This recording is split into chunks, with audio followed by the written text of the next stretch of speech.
Alright,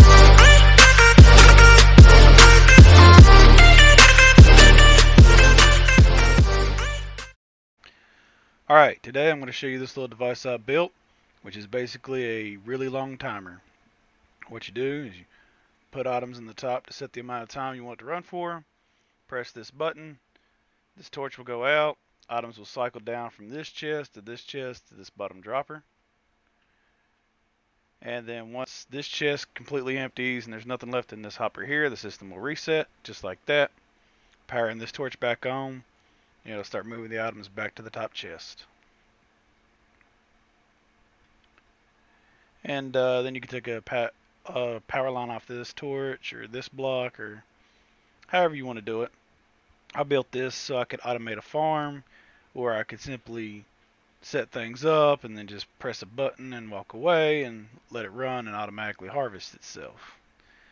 I don't know what use for you this might serve, but I'll show you how to make it. Maybe you can figure something out.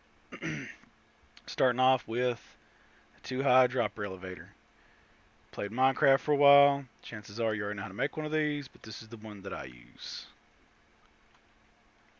Mostly because redstone's not quite reliable in Bedrock in my opinion, and adding components like pistons and torches seem to make it more reliable. If you don't know how this works, whenever you place an item in the bottom dropper, even if you use a hopper to do it, this comparator will take a signal which will power this block, which will power this piston, which will force these observers to face each other. So long as they're facing each other, they'll output a signal which will cause these droppers to empty. Like that. It'll continue to do that until there's nothing left in that bottom one.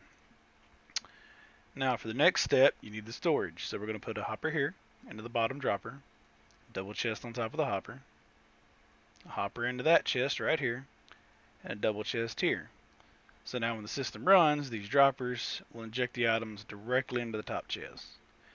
But we're going to build a lockout, or it'll basically just run forever. So we're going to put a regular piston right here, facing this observer. We're going to place a comparator on top of it. Put some redstone dust right here, with a block on top. A block next to this piston, and next to that hopper. Then we're going to put a torch right here on the side of this block with a repeater facing that way. Now, this torch will power this block over here, which will make that hopper unable to collect items. As you can see, it simply can't do anything. So in order to start the system, you need to depower that torch. So we'll use this button to power this block, which will turn this torch off. Like that.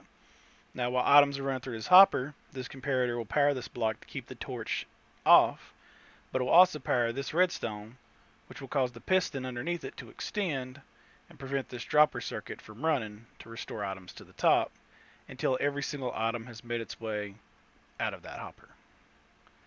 That's basically how this timer works. Now, I don't have exact times for this. I think hoppers do 2.5 items a second or something like that. But if you fill up this double chest, it gives you about approximately 24 minutes of time before this torch here reactivates. So you can take a signal off this torch or this block and set a small or an extremely significant delay. You can also modify this system to make it about twice as big, but it also doubles the complexity. But yeah, that's my little timer. Hopefully this helps somebody out. Thanks for watching.